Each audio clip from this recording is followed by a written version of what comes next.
Good morning बच्चों। आज हम लोग सावित्री बाई फुले के बारे में जानेंगे।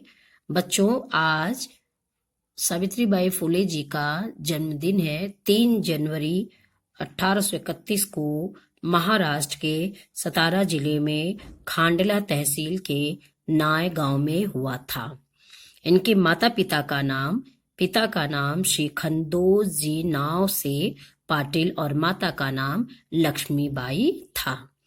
इनके पति का नाम ज्योति राव गोविंद राव फूले 1840 ईस्वी में इनका विवाह हुआ था।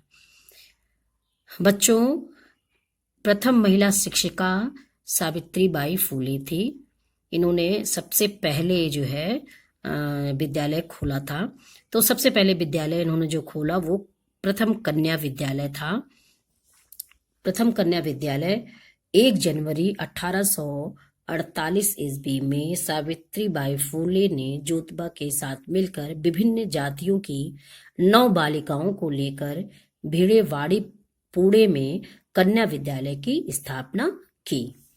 1 वर्ष में बच्चों इन्होंने 5 विद्यालय की स्थापना कर दी। एक ही साल में 5 विद्यालय की स्थापना की।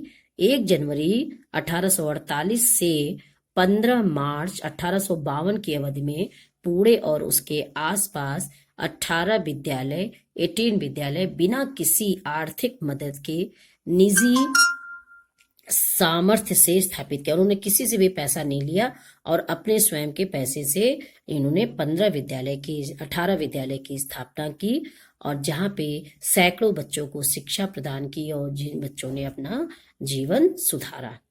और बच्चों, इन्होंने बाल हत्या प्रतिबंधक गृह की भी स्थापना की। बच्चों, सावित्री बाई फूले हमेशा समाज के लिए तत्पर रहती थी। इनके कोई बच्चे नहीं थे, इसलिए स्कूल के समाज के ही बच्चों को अपना बच्चा मानती थी और उनके लिए हमेशा ये तत्पर रहती थी कि क्या क्या उनके लिए हम कर दें।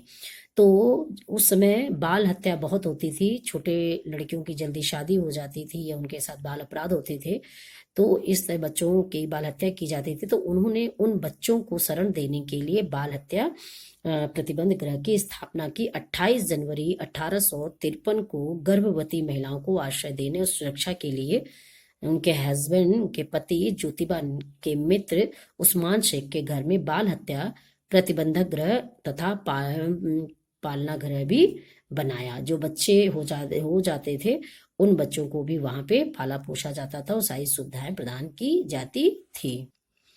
इसके अलावा उन्होंने अन्य सामाजिक कार्य भी किया, जैसे बाल कटाने वाले नाइयों से बात करके पहले जब पति खत्म हो जाते थे, मर जाते थे, तो लड़कियों के बाल महिलाओं के बाल काट दिए जाते थे। तो उन्होंने उसका विरोध किया कि पति के मरने के बाद महिला बाल नहीं मुड़ाएंगी। तो इसलिए उन्होंने नाई से बात की और विधवा महिला को बाल मुड़ाने के खिलाफ उन्होंने नाई के साथ मिलकर आंदोलन चलाया, उसमें सफल भी रही।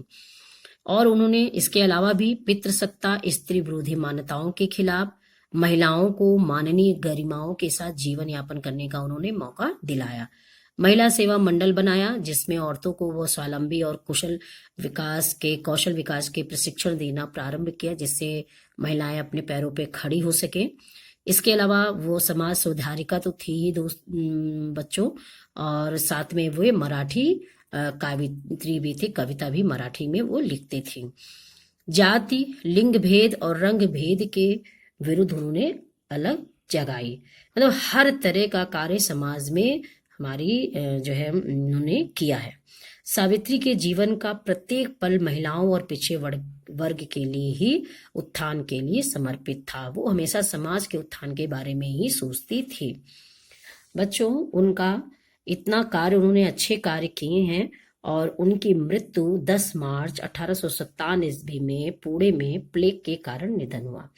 बच्चों, मैं स्टोरी सुनाती हूँ कि प्लेग उनको हुआ कैसे। प्लेग रोग जो है उस समय महाराष्ट्र में बहुत ही प्लेग फैला हुआ था। सब लोगों ने कहा यहाँ से चलो, लेकिन सावित्री बाई फुले ने कहा मैं यहाँ से नहीं जाऊंगी, क्योंकि वो सामाजिकता से बहुत ही प्रेरित थी और उनके प्रति बहुत प्रेम था। उन्होंने कहा नहीं, मैं यहाँ के लोगों को छोड़ के नहीं जाऊंगी। और एक बच्चे को प्लेग हो गया तो कोई उसको ले जाने वाला नहीं था डॉक्टर दिखाने के लिए, तो उन्होंने स्वयं उसको अपनी गोदी में उठा करके और वहाँ अस्पताल लेके दिखाने गई। उसी से इनको भी प्लेग रोग हो गया, जिससे इनकी मृत्यु हो गई। बच्चों, इनकी मृत्यु के बाद इतनी अच्छी शिक्षिका थी, समाज में इन्होंने इतने अच्छे कार्य किए, तो उसके लिए इनके नाम पे एक विश्वविद्यालय भी खोला गया है। पहले उस विद्यालय का दूसरा नाम था। 2015 में पुणे विश्वविद्यालय का नाम बदलकर सावित्रीबाई फूले पुणे यूनिवर्सिटी नाम रख दिया गया, कि जैसे हमेशा ये हम लोग को याद रहे। 1998 में सावित्रीबाई फूले पर 2 रुपए का डाक टिकट जारी हुआ, उस पर इनका चित्र बना हुआ है। तो बच्चों, आपको अच्छी तरह समझ में आ गया होगा कि सावित्रीबाई फूले जी कौन थी और उन्होंने क्या क्या कार्य किया, और कौन से किस तरह उन्होंने हम लोगों के लिए समाज में परिवर्तन लाया। तो बच्चों, फिर मिलते हैं नए टॉपिक के साथ। नमस्कार, बाय बाय।